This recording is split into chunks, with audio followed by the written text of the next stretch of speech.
What's going on, folks? Welcome to tonight's episode of the Running Gun Podcast. I'm JPeeps, and that right there, that's trying to get it all together at the moment, that's Ace. Tonight we got a good episode for y'all in store. You know, as we all know, FAMU, of course, traveling down to Miami for the Orange Blossom Classic this weekend. Got some good news this week. Got a lot of movement going this week and everything too, so it's beneficial. Is he gonna unmute himself? Can you hear me? Yes, there we go. You unmuted himself. All right, we are in business. I had to bring in the laptop so we can get the backgrounds coming in. Yes, but yeah. So of course we got that. You know, we don't know who's up and who's down for Orange Blossom Classic out of the 9 players that are back this week. The team traveled down to Miami today, so they are in Miami. What else we got? Oh my gosh, Jimmy G still a 49er. Still can't believe that. I'm still trying to figure that out. A moment of silence for Ace right here because he's mourning the loss of a specific former Saint. I figured out what happened, so it's whatever. Oh, now you don't. Oh, okay. I'm gonna just leave it at that. I've come to acceptance, and isn't that what they say? You've come to acceptance. I have accepted it. Wow. Reality is often disappointing. All right, as long as you come to accept it, that's what works out the most, I guess. But overall, got a good show for us. Got a good show for y'all tonight. Yeah, a couple good games this weekend and everything too. So it's gonna be a good one. It's gonna be a fun one. Also, too, Baker Mayfield said something really interesting that we're going to discuss tonight. He said actually that was taken out of context.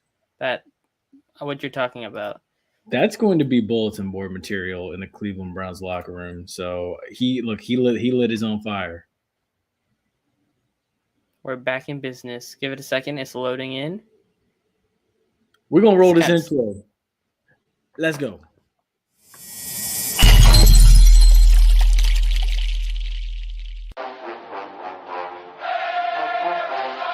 Hey, what's going on, guys? This is JP. This is the Bug. This is JC. This is Flash. This is Jimi Hendrix. And you're listening to And you're listening to the Run and Gun Podcast.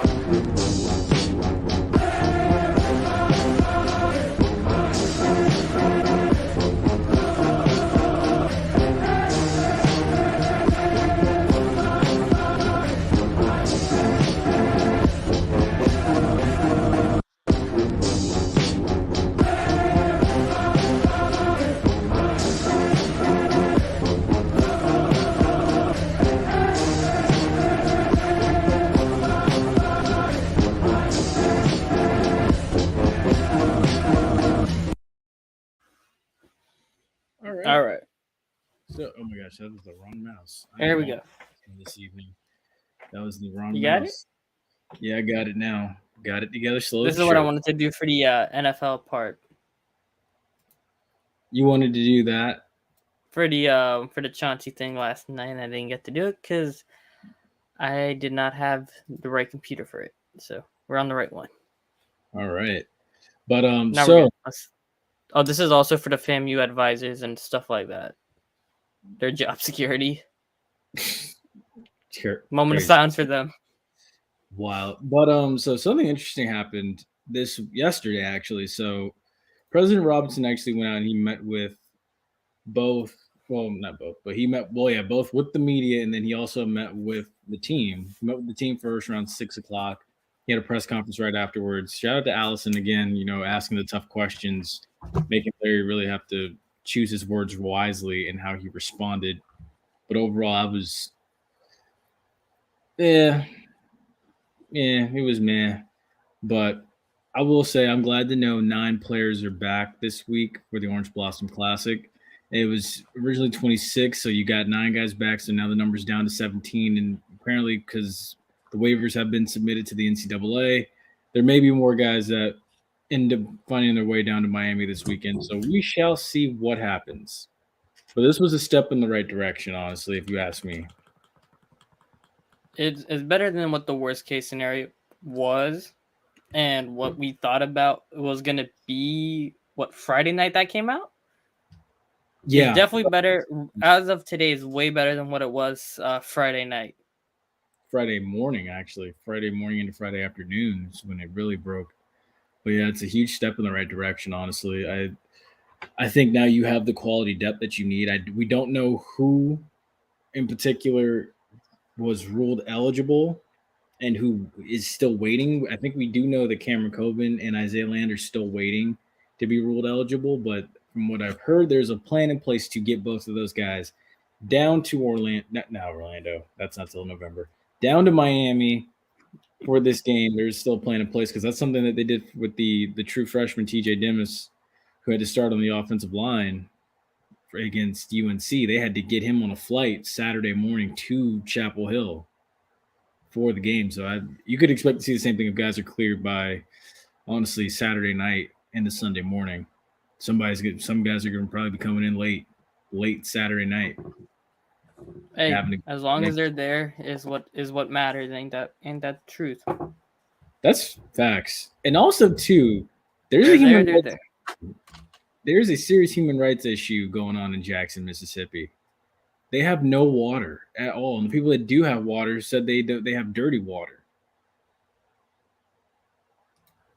I know what you're talking about, and I'd say a lot of stuff on that, and I'd make a joke about it, but that's not something that should have a joke on because it's kind of like really messed up what's going on over in Mississippi right now. It is. No, honestly, that's, dude, again, like I said, dude, that's just a violation of human rights, if you ask me wholeheartedly. And then the funny thing about it is, and I don't like to jab when I say this, but when you have the president doing a live stream on Facebook and people are trying to figure out what's going on with athletics, why are Jackson State folks going out and trying to poke and prod at FAMU for something like that? You need to worry about your own house.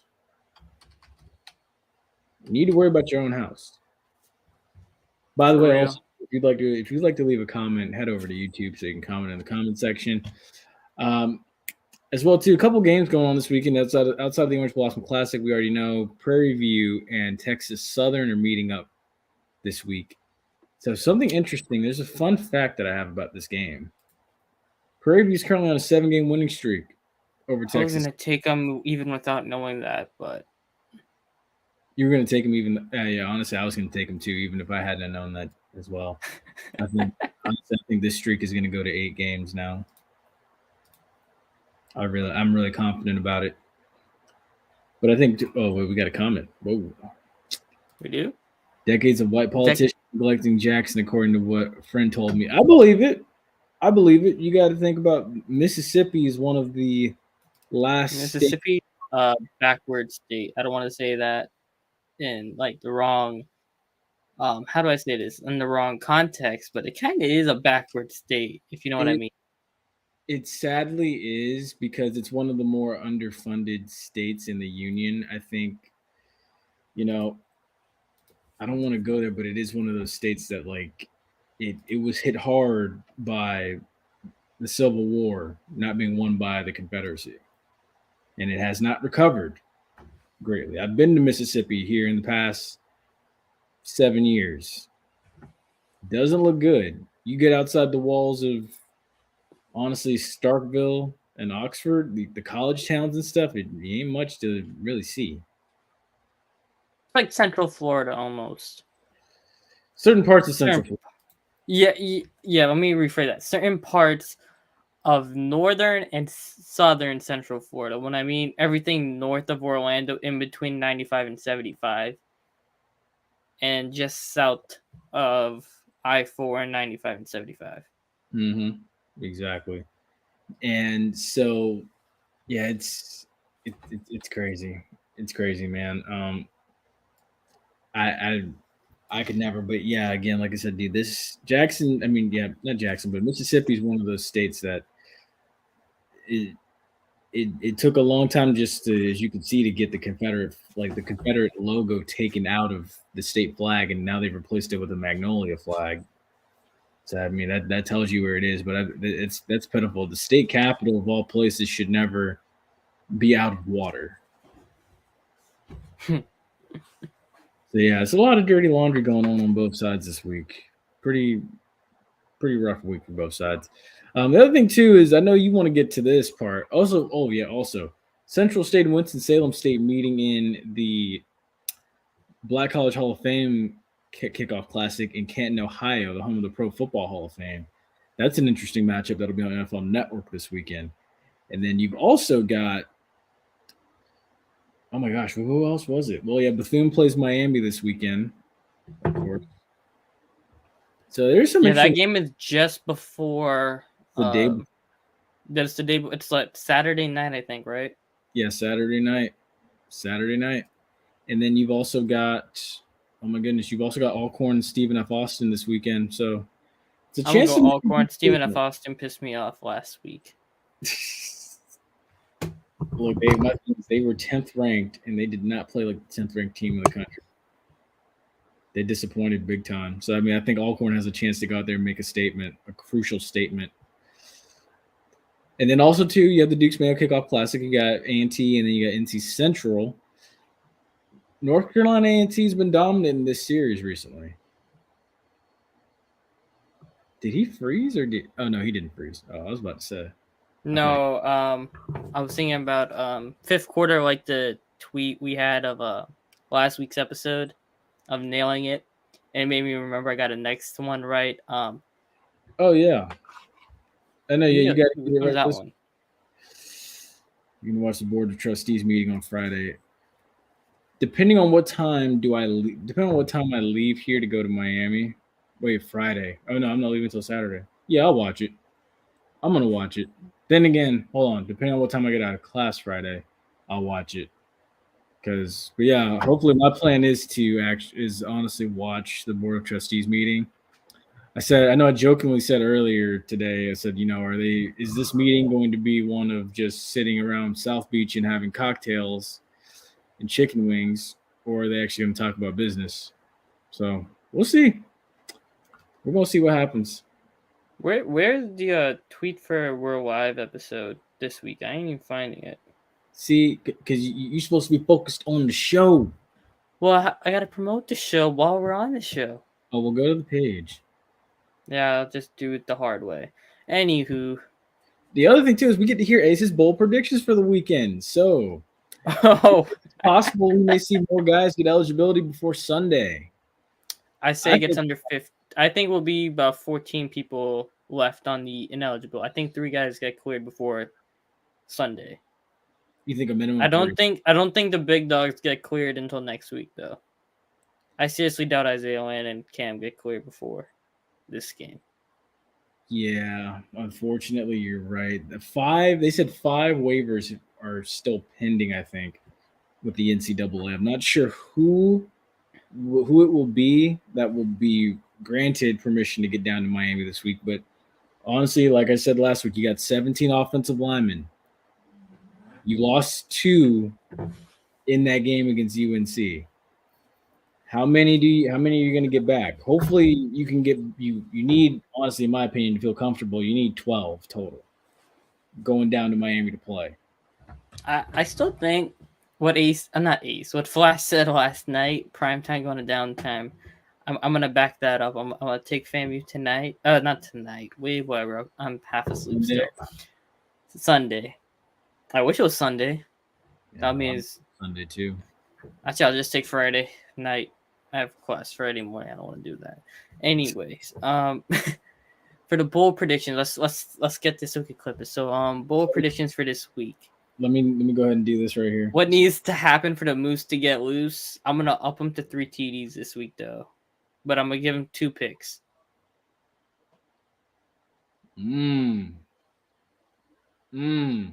Wait, well,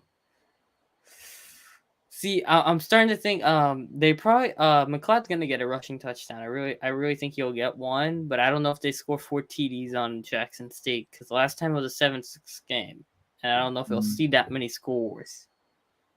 I will say this: there's one thing I know a lot of Jackson State folk have been saying, based on their 3-4 defense, and it plays to their strengths because they're a very tall team. on the edge and in the front seven and everything. Based even off last year when they had James Houston and Aubrey Miller together, and then they had Niles Gaddy and company. The size works to their advantage in that 3-4 defense because you got guys on the outside coming every time. Basically, they can send pressure from the middle. The thing is, even with this patchwork offensive line, fam, you may roll out with, all they have to do is just hold for 3 seconds. And Musa can cause some serious damage. All right, here we go. The number is going to be, I'm going to say 27 of 38. 27-38. 310. 310. Okay. 3 TDs, 2 picks. And FAMU's going to win 28-27. Oh, crap. Hey. That's not going to hit. I got 0 paid that hits. I know, yeah. Hey, well, look, you had 0. How many of us honestly believed you were going to hit last week? How many? Hey, you hit 2. Be honest. We kind of teamed up last week. I got the stat line, but then we both added in the rushing touchdown for McLeod. Mm-hmm. I think FAMU's going to at least get 2 TDs this game, minimum 2 TDs. I think they're going to get over 3 because their Jackson State defense isn't as good as UNC. Oh yeah, not at all. I don't care how stacked they say they are. No, they're not. Yeah.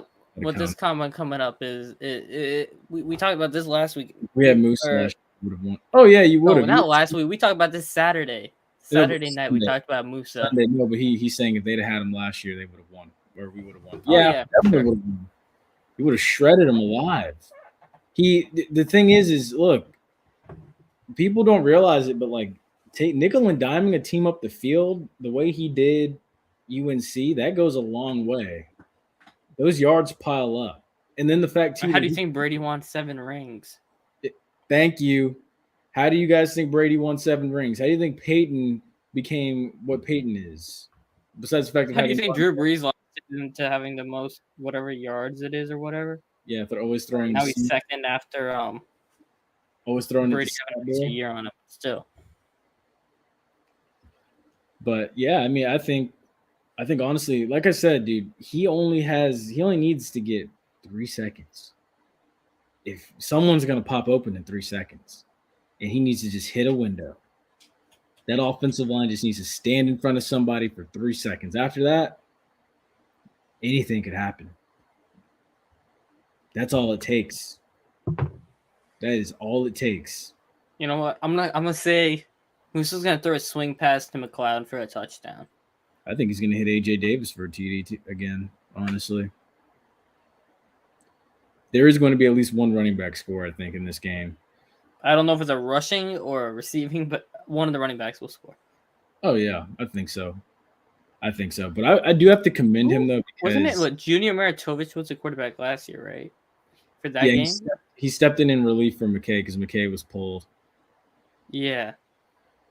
So I think, and honestly, I mean, even still, I mean, he was a freshman, but I think he missed a read on a drag route. That drag route gets connected, fam. He wins that game. But I am curious to see how this unfolds, though, because you got the Jackson State folks in the comments saying that, you know, there's a new DC in town, or no, there's a new OC in town and everything and stuff. So the scheme is going to be the same. So I shouldn't watch the Celebration Bowl highlights and everything because there's a new offensive coordinator. Newsflash, I'm going to still watch the game. Just want y'all to know, still watch the game. Watch the SWAC championship too. Get comfortable, and I'm going to get all snuggled up and I'm going to watch it. Although I shouldn't watch it. Find where Savion ended up. I want to talk about the guys who made Zion McCollum and Marquise Bell making both NFL 53s. Oh, yeah. Actually, you know what? Shout out to them, too, for making the NFL roster. Shout out to Marquise Bell for making the Dallas Cowboys. And also shout out the guys who love our pictures so much that they can use them without credit. Thanks for the love, guys. Well appreciated. It's okay. God's going to do his work.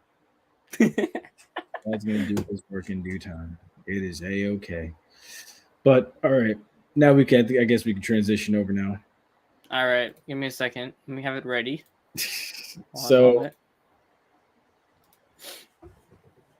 now you've been saying that the Baker Mayfield bit got taken out of context. Why is my thing lagging so bad? That's actually a really good question. Why is it lagging so bad? Oh Yeah. crap! Everything's glitching. No. Now you've been saying that the Baker Mayfield thing got taken out of context. Yeah, that's what he said. He didn't mean it in that way of I'm gonna F him up. Look, That's what he says today, but also probably actually meant he's gonna F him up last week when he said it. Look, see, he said that, and I think honestly, when he said it, it was coming from a place of just finishing the last preseason game. He did also get dirty by Cleveland. Let's be real. He got did dirty. He did, and the emotions were flowing in the moment, and he finally realized, you know what, I'm the starter, I'm the guy, so I'm going to come out and I'm going to say something that I need to say. And now you've created bulletin board material that's going to be all over the city of Cleveland now, week 1. And you need to go out there and have a good game now. Because if you don't, people are going to drag you for it. And people are going to say, this is why you are not the quarterback in Cleveland right now. Am I frozen? You're not frozen, but you are lagging. My Wi-Fi was better in Trinidad than it was. The background from the usher behind you, that might help. Yeah, I think that's what's causing it. My internet was better in Trinidad than it was here. Now you're back on track. But I will say too, so tell me more about this whole Chauncey Gardner-Johnson thing, being him getting traded to the Eagles for a 5th round pick. Yeah, he got traded for less than what the Eagles got for Jalen Reagor. And what I mean is Reagor got traded for a 5th and a 7th, but both were conditional. One can go up to a 4th. Mm-hmm. They gave up a 7th to get a 5th and a 6th. And not even a good 5th. It's the worst of the 5ths. But anyway, so Nick Underhill was talking about for the Saints, right? The beat reporter there. He was saying how he did miss the start of training camp because of a death in the family, and he wanted his contract. And he got hurt the first day back. Mm-hmm. And he said, this is what y'all want to management. And had a whole blowout between him and management there. Hurt feelings, whatever you want to call it, right? Mm-hmm. And then he started toning it down in practice, starting to have resentment both sides. And they said, you know what, let's just go a different way to go get paid. Because he wanted to play safety. They wanted him to play slot corner. Safeties got paid almost $7 million more than slot corners. Mm-hmm. So you can see where he wanted. And then instead of moving him to safety, they brought in Marcus May after Malcolm Jenkins retired. So you can see where that came in. And then I guess they got to the point where, like, all right, we got to trade him before the season starts so we don't have to deal with this. Like, you know how Le'Veon had his thing with the Steelers for that contract the entire year? Yep. I think it's the first time head coach doesn't have command like how Mike Tomlin did in Pittsburgh. And they just said, all right, let's go separate ways. And they just took whatever offer they had. But I do expect it's going to be one of 3. Before we bring up that comment, I was going to say it's going to be one of 3. Justin Evans, Tyrann Mathieu, actually 4. Bradley Roby or Alontae Taylor, who's going to replace him in the slot. Now we can bring in this comment. Everybody's sleeping with FAMU. Nobody thinks they're going to win. Honestly, that's very true. Everyone is, honestly. Everybody keeps saying JSU by 40, JSU by this much and stuff. My thing is, where is everybody getting this 40-point number from? Because I don't know. That's what they call us the receipt podcast. And you know what? It's actually crazy because people do call us that, which I mean, I'm okay with it. But I'm still trying to figure out where are people getting this 40 number from. Jackson State, they're a good team, but what they are not this immovable object that cannot be beat. Like we literally, you're only as good as talk about Jackson State like Bama. Exactly. Like you are literally only as good as your last game. The last time we saw you in an actual football game that mattered, you were getting tossed out the club by a South Carolina State team that went 6-5.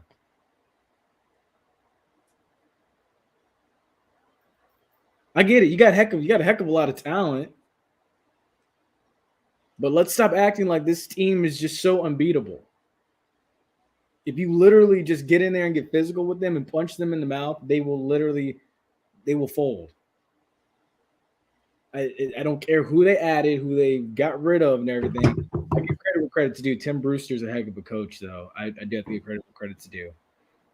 But I mean, hell, they can only put 11 people on the field at once. Jesus Christ! It's Shadur Sanders is better than I'm not saying. Wait. I know what you're about to say. You said is Shador better than Moose? No. I was gonna say they're talking like a Shadur Sanders is better than college Andrew Luck. Hell no. It's not even better than Jameis. No. They said Drake May was better than Jameis on the broadcast. Yeah. Oh, that was the dumbest thing I'd ever seen too. I couldn't believe that. That Travis don't know how to act. No, dude, that is so true.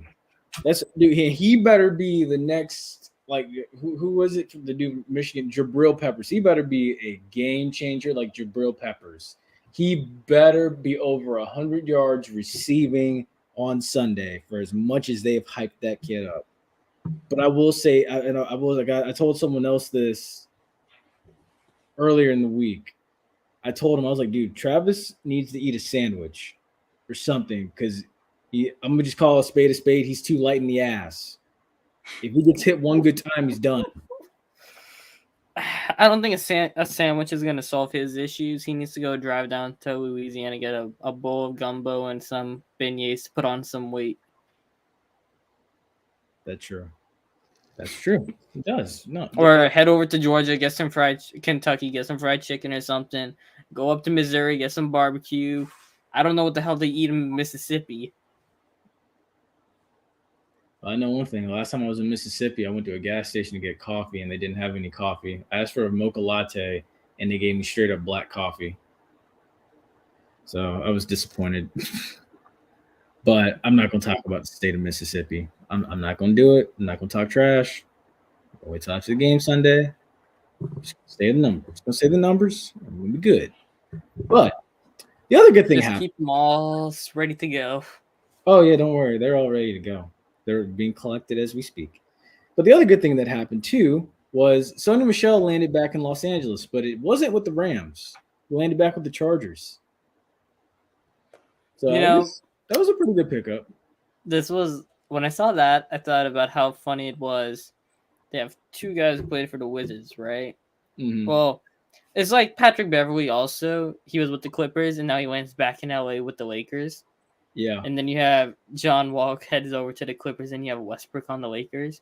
It was like how Michelle went from one side of the city, comes to the other. Lou Williams also did it. You see guys just go from the one team to the next one on the other side in the same stadium. It's just so funny to think about. But also that says a lot about Isaiah Spiller not being ready to go as a backup to Eckler. Yeah. I mean, I thought Eckler was going to take the majority of the snaps anyway. He's going to take the majority anyway, but I'm saying as a backup. Yeah, I don't know. Texas A&M running backs have been very disappointing to me because Travion Williams, I had high hopes for. He has yet to really make an impact in the NFL. I hope Isaiah Spiller is not the same type of situation. I'm hoping he can't be worse than Trey Sermon with Ohio State. That was shocking. I expected him to be the feature back this year. I really thought I expected him to be last year, and then Mostert got hurt. You thought he was going to take over. Wilson got hurt. You thought he'd take over. And then it ended up being Elijah Mitchell, and they never said why he didn't ascend. I don't know if that hip injury he got in the playoffs messed him up that bad. I don't know. Either that or, he's having a hard time getting the playbook. I don't know. Or he could have the same issue that we saw with DeAndre Swift in Hard Knocks in those first couple episodes. Because remember, they were trying to tell not Sony Michel, but DeAndre Swift, if you just plant and go versus just doing all this dancing and stuff, you could be such a viable. But he's already the feature back in Detroit. No, Jamal Williams.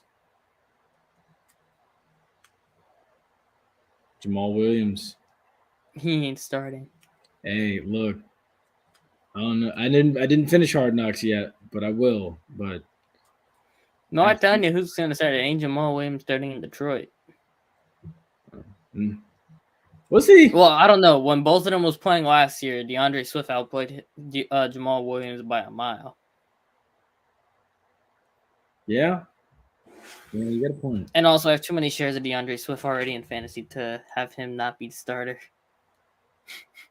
So you just put all your eggs in that basket, basically, is what I'm saying, or what I'm hearing.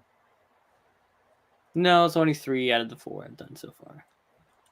So the majority of the majority. Got it. Okay. Also, too, John Gruden. His misfortunes. Have you seen the list of what's happened with his draft picks? How he's missed. Oh, Mike Maycock and John Gruden. Oh, I was talking about him apologizing for his emails. Oh, I heard about that too. How he said he goes. That was I forget about it. I don't want to talk about him in that. Every Sunday, I was like, dude, stop. Wait, what? Go. I'll show you the video later. I'll show you. All right. But yeah, I mean, dude, look, Alex Leatherwood got waived by the team. Cut after 1 year. Yeah, we know what happened with Henry Speedy Boy. Henry Ruggs, not even on the team anymore. He's Damon Arnett, not on the team anymore. That's 3. Oh my gosh, who else was there? Josh Jacobs, 5th-year option decline. Jonathan Abram, 5th-year option decline. Ceylon Farrell, 5th-year option decline. I'm sure I'm missing a couple of them. Dude, that's still 6. That's a lot. That's still a lot. And all those guys, I think there was only the GM for 3 years or 4 years. Yeah, and the funny thing someone said is Mayock's been covering the draft since 1997 or since the 90s, and he missed. He swung and missed. And John Gruden, you'd think that he would be better in his 3rd stint as a head coach. Here we go. I got them all. Go ahead. Ceylon Farrell declined. Josh Jacobs declined. Jonathan Abram declined. Both Ruggs and Arnett gone. Leatherwood gone. And then you also have Byron Edwards gone, and a bunch of other later picks. Trayvon Mullen gone. There's a couple another 2. Yeah, they traded Trayvon Mullen to the Cardinals. They were gonna cut him too. Jeez, dude. Here, so after Farrell was drafted, right? Devin White, Devin Bush, Rashawn Gary, all went after him. Henry Ruggs went. We know who exactly went after him. Judy's, Lamb, Jefferson. Well, Jalen Rager's also with Justin Jefferson now. So that's that one's just funny to think about. The pure irony of Philadelphia and their drafting. Philadelphia is great at making trades. Don't get me wrong. They are terrible at drafting. I'll never forget the fact that they booed Donovan McNabb when he got drafted. And all he did was take them to a Super Bowl and then basically give them. No, I'm talking like Howie Roseman era. The Howie Roseman era. He is terrible at drafting, but great at trades. I don't know how it happens, but it's just how it works out for Philadelphia. Because if I pull up Philadelphia's 1st-round picks, they ain't pretty. They're not. But I will actually, let me look that up. I'm actually look that up. I like what they did this year, though. They took Jordan Davis. That was good. But we don't even know how he works out yet. That's just hype there. He didn't even play the snap. They traded one of the picks for A.J. Brown, so that's a trade, not a pick. They got Nakobe Dean. Well, he hasn't played yet, so I can't say that. I'm talking about their 1st-round picks. Hey, look, Nakobe Dean gonna be a baller.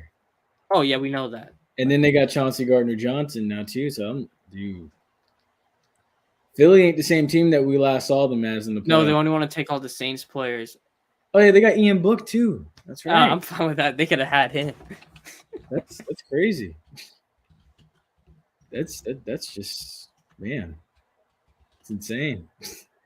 But also too, I want to talk about this one thing before we move on to college football. Jimmy G. It's an interesting situation. So someone brought up the point that it's funny because when the Titans were set at QB, they moved on. When the Chiefs were set at QB, they moved on from Alex Smith. When the Ravens were set at QB. They moved on from Joe Flacco. But why, for some reason, have the 49ers not moved on yet?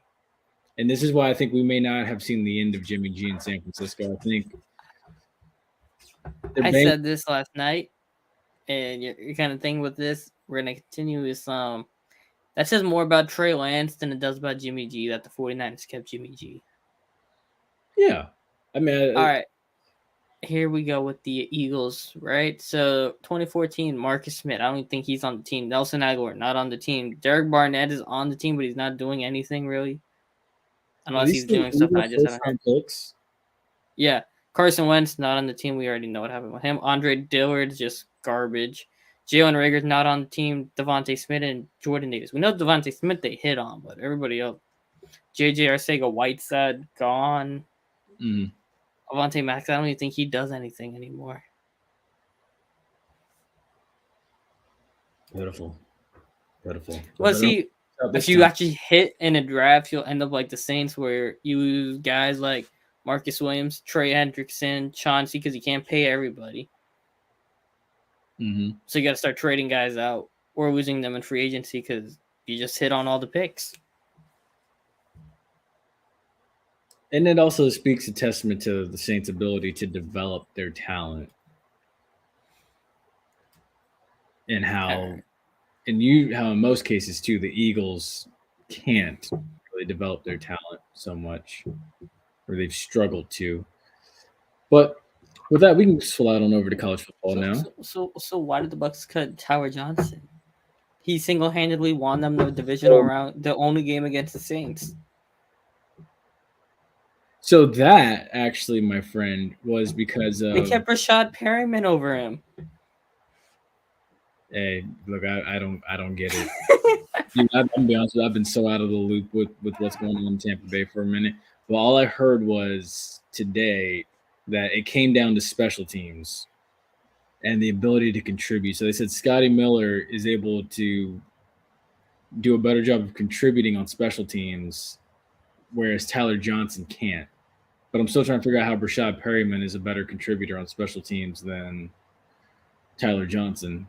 But I will say Tyler Johnson's last 2 playoff games were not the best. Well, we all know Chris Godwin's going to eat if they play the Eagles again. Oh, yeah. Oh, big time. No, I say that. Well, he didn't play them the last time, but Chris Godwin kept killing Chauncey. Just saying. See, now why you got to talk bad about Chauncey now? Because he's not a Saint. Because he ain't on the team. So now you're going to talk about and he was, well, I'm not going to get into the see, look, you can't do that. You can't see, because if Chauncey was still a Saint, you'd be like, oh, Chauncey going to eat up Chris Godwin. No, I've said when he was with the Saints, they played the first time they played against the Saints in New Orleans when Godwin was killing him. You can check my Twitter. I did say they need to put somebody else on Godwin because Godwin kept killing Chauncey. I will pull up the tweet right now. You dare me? I'll pull up that tweet right now. You go ahead, pull up. You don't got to pull up the tweet to show me. You don't got. God knows what you did. No, yeah, I know what I did. I said he can't cover Godwin. I said you don't. I didn't say you didn't know what you did. I said God knows what you did. That's what I said. But here in this college football part, we could definitely talk about Nebraska and the controversial decision that cost them the game, blowing an 11-point lead in the third quarter against Northwestern. And what was Scott Frost's reaction? Oh, I felt like we had a better chance of getting the onside kick while we were up 11 points rather than playing field position and pinning them deep and possibly winning the game. And Casey Thompson was having a great game. Yeah, I can't see that clearly. I can't. Yeah, Adebo may need to shadow Godwin. CD will get killed. I already knew he was going to get killed. Oh, interesting. Okay, we'll let him have it. But yeah, I still don't get how. I don't get how do you go for an onside when you're up 11 points in the third quarter? I don't get it. So yeah, I think his hot seat got even hotter. Scott Frost was good in Florida. He needed that sun. from Florida. Honestly, Scott Frost should have never left the state of Florida. He should never left UCF. I felt like UCF and him were the perfect marriage because I felt like he was going to be that next big coach, and UCF was on the rise like they currently are because they're going to the Big 12. And I felt like, you know what? This is the perfect marriage. But now he's lost it, and Gus Malzahn's living the dream. Scott Frost thought he could go to greener pastures and resurrect the dead Nebraska program.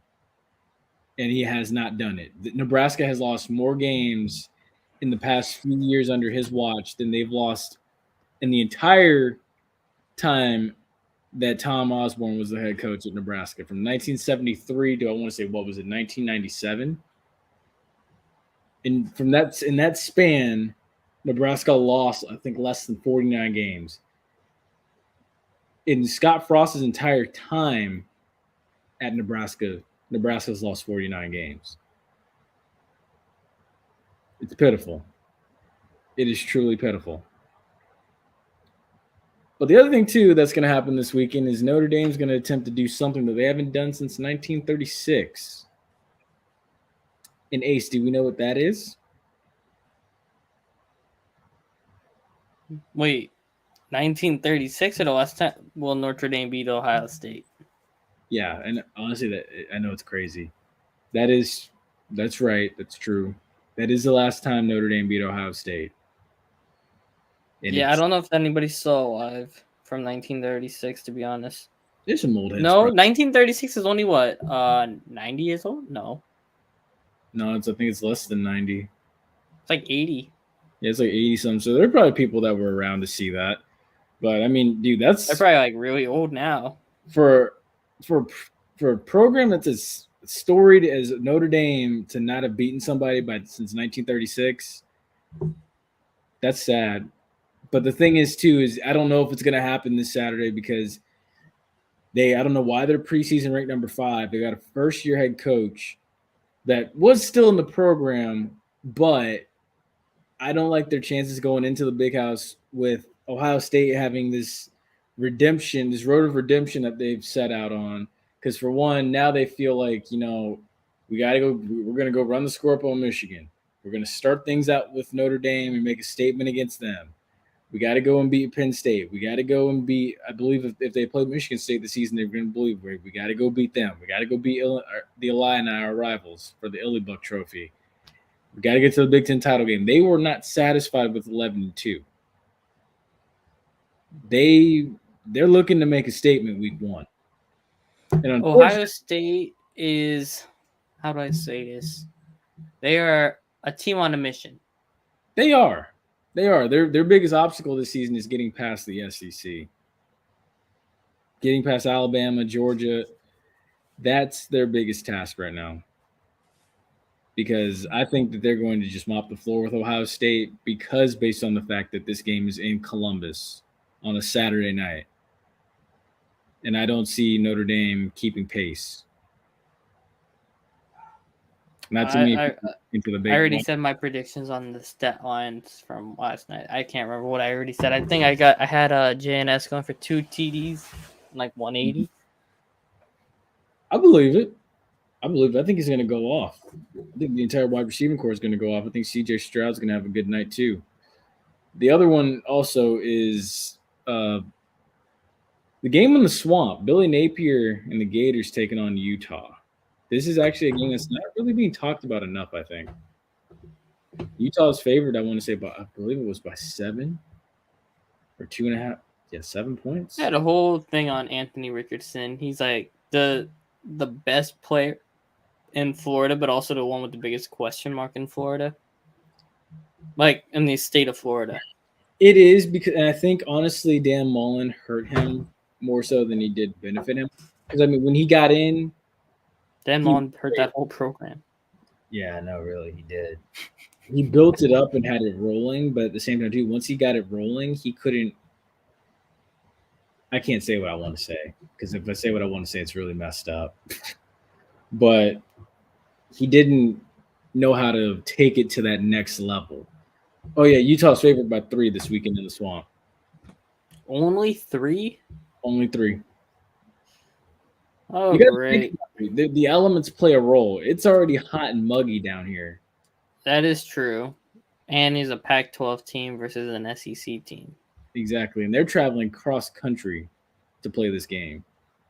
When did they start traveling to get adjusted to the time zone? Depends. I think that would depend on the coaching, and the coaches and everything. So I mean, you could, for instance, you could leave like fam. You left for Miami today, but I guess there's events surrounding that game down there. Or you could to get acclimated. If I'm Utah, I would leave tomorrow morning. Get the jet out by Friday evening. That's what I would do Yeah. at the earliest. Or you can do what some NFL teams do. They just go to the next city, depending on how close they are to that city, and just spend the week there. You could do that. I don't know. Maybe Florida comes up with the upset. It wouldn't Thinking surprise. about it now because it's an SEC team versus the Pac-12 and how weak the Pac-12 gets. The one thing But going. my thing is, Go ahead. no, I was gonna say my thing with I don't know how many guys did Utah really lose this offseason to the draft because I'm not they sure. hung around with Ohio State and Rose Bowl. The thing is, see, and the thing about the Rose Bowl is Ohio State knocked out their quarterback, so they were down their quarterback and still hung. I tough. know, and they were still hanging in there. Is what Yeah. I'm saying. And I know if Ohio State played Florida, that wouldn't be close. And the fact Utah was hanging in there even without their quarterback. So And yeah, I don't think they lost. I don't think they lost a lot of guys, to be honest with you. I don't think so either. And plus, I mean, Utah recruits Florida pretty well. Utah recruits Florida pretty well. So, hey, but at the same time, too, I think Utah needs to be thanking their lucky stars that this game does not start at 12 o'clock or at 1 o'clock. Oh yeah, that'd be way too early for them. September in the during football season in the swamp. Oh God, that would have been brutal. It would have been brutal, and the Gators would have had their way. But now it's at night, so you kind of get a little bit of a break. It's going to be humid, but we'll see. We'll see. But the other one is, of course, Georgia and Oregon. Yeah, that one is gonna be, I think, over 10 points. Oh yeah, Georgia's already favored by 17.5. Yeah. So we can say that one's a steamroll, though, right? I think so. And then Bo Nix is starting for Oregon Saturday. All right, definitely 2 picks at the minimum.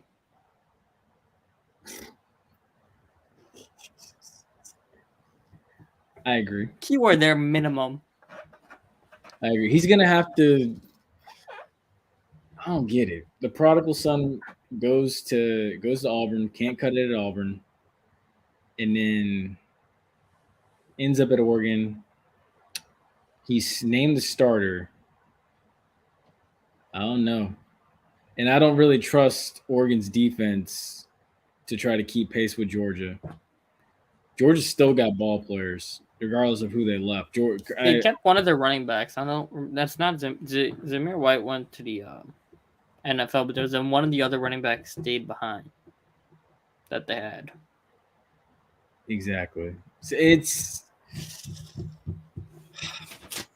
and they still got guys from that championship team on that team. Exactly. And my thing too is we, for the most part, a wide receiver. It's in some aspects. I know they lost one of their wide receivers as a transfer to Alabama, and then George Pickens is gone, of course. But I know Kelly Ringo and company will be back. To the fact a guy left Georgia to go to Alabama. Dude, look. Well, you expect it? You're going to Alabama get snaps? Yeah, you're not gonna. Couldn't have gone wrong with either one, honestly. Okay, so mouse. Come out on top of predictions? Probably not, because I'm going too flamboyant this year. We're going hit or miss.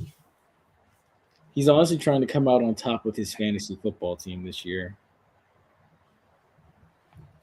Again, yeah, we'll see about that. Yeah, but see, I came out on top because I drafted Jamar Chase. You were the only one that believed in him at the time. I said he will not be Justin Ross.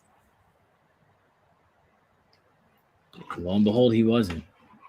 Lo and behold, No, he definitely wasn't. Now he's going like top 5 in fantasy draft. I'm like, oh yeah, no, he definitely is. He's going top 5. But see now, if it was me, if you want to go over into hot topics, we can talk about some fantasy stuff before we wrap up. you know what? Yeah, let's do it. Let's go ahead and go. Because our fantasy draft is Friday, so let's talk about it. Yeah, you know We're the what? only 2 guys who are really going to compete, so let's talk about it. You know what? Yeah. So first few picks of the fantasy draft, I think, because everybody's an actual user this year. The first picks, I feel like usually when you leave It's it on going to be Taylor, McCaffrey, Jefferson, Kupp, some order of that way. You think McCaffrey's going to go early in this draft? Someone is going to take McCaffrey early, and I love how I've been doing NFL. I've been joining random leagues to see how NFL fantasy ranks their guys, right? Mm-hmm. Oh, if you see how they rank, if you have the number 1 pick, right, you can end up with Jonathan Taylor, Alvin Kamara, and Saquon Barkley in your first 3 picks. I got that. That's in one of the leagues. And that is because they have Kamara and Barkley outside of the top 15. Honestly, if you really want me to be honest with you, I wouldn't touch Saquon or McCaffrey. I wouldn't touch McCaffrey. I touch Saquon because the Giants have fixed the O-line. And he has been more healthy, I would say. What happened to him, I want to say it was last year, was a fluke with that injury on his ankle. Mm. Because he was just jogging back to the huddle and he stepped on somebody else's foot. Mm. Like, that happens to anybody. Like, that's happened to me playing basketball. That crap hurts. And it's like, what you gonna do about it? But McCaffrey gets run down in the first 3 weeks he gets hurt. Because the Panthers just run him down to the ground. There's other aspects at play on that too, but I won't say. Well, But- say it. Say I want to hear. No, I ain't gonna say it. I'll tell you off camera because all I'm gonna say is certain aspects at play that don't work. Certain people weren't meant to play a certain position. But yeah, I mean, I think outside of that, I think quarterbacks are going to be at play too. I think Josh Allen definitely might end up Josh being Allen will probably be the first one to go. Josh Allen. Lamar's a steal. Like, Lamar is so far down the rankings. It's like he is a legit steal. Honestly, people need to stop playing with Lamar. And honestly, Lamar is getting unnecessary hate, and I don't understand why. well, Lamar also needs to get an agent and get his deal done too. Yeah, he went and gone liking some posts going to the Dolphins. Lamar needs to go get that deal done, but I have a feeling Lamar is going to probably get himself traded. Or he'll hit free agency. We'll see. So I think he's a free agent at the end of this year, right? Yes, he is, because that deal still is not done. If Lamar hits open market, look out. Oh, it's going to be a lot of suitors. And Miami's going to be at the front of the list, depending on what happens with Tua this season, about trying to bring him down there, bring him back home. So, Ravens need to get that done. The Ravens need to stop screwing around. Just give him a check, a blank check after week 2, or even week 1, or actually before week 1. They really should give him the blank check. Mm-hmm. Say, all right, ask for anything under 240. So ask for 240 and get it done. 240 mil. To be honest, I'd take him over Deshaun. Of course. Even without the off-field stuff, I'd still take him over Deshaun. And Deshaun got 235. Of course, dude. Because don't forget, Lamar's also had the most, not even most rushing yards. He's also had over the most passing touchdowns in the league. He's also had an MVP under his belt, and he's actually won. I think he's won what, 1 playoff game or 2 playoff games now. No, he didn't make the playoffs last year. He made it the year, so he has the same amount of playoff wins as Deshaun. So I really don't see why Deshaun got 235 and he can't get 235. Yeah, so he's worth it. He's worth it. He's definitely worth it. Well, Mark gets unnecessary hate. So now, as far as tight ends go, who'd you take? Because I know Travis Kelce's at the top of the list. I know George Kittle's at the top of the list. See, now people are saying don't take Mark Andrews because he's going to hit his limit at only 14 a game. But I'm like, Andrews is there ain't no Marquise Brown this year. All those targets got to go somewhere. And it's going to go either to Rashad Bateman or it's going to go to Mark Andrews. He is and in Isaiah Likely. Friendly offense. He's Lamar's first read. He's going to get his targets. He is. What happened to Hendricks? Is Hendricks in this league? I have no idea. Hendricks is supposed to be adding himself, so he will be in the league. Man, I didn't know Hendricks disappeared. We need to get Hendricks back on the show to talk about these Ravens. J.K. Dobbins got himself hurt again. They signed Kenyon Drake. Baltimore cut Tony Jefferson. Pissed off, I guess, a couple guys because of that. They pissed off. Tyrann Mathieu got mad about that, apparently.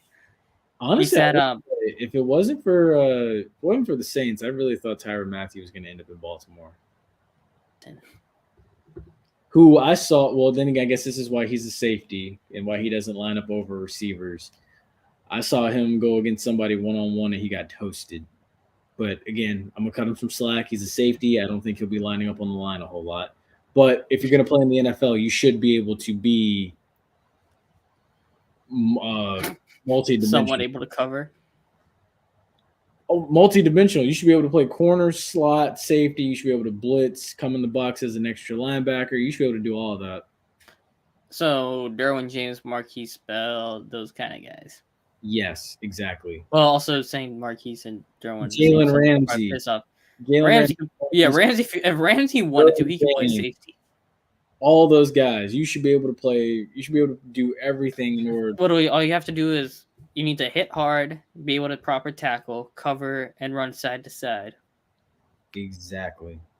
And he can only run side to side, tackle, and play zone, not man. Who, Kyle Hamilton? Yeah. Yeah, I know. I believe it.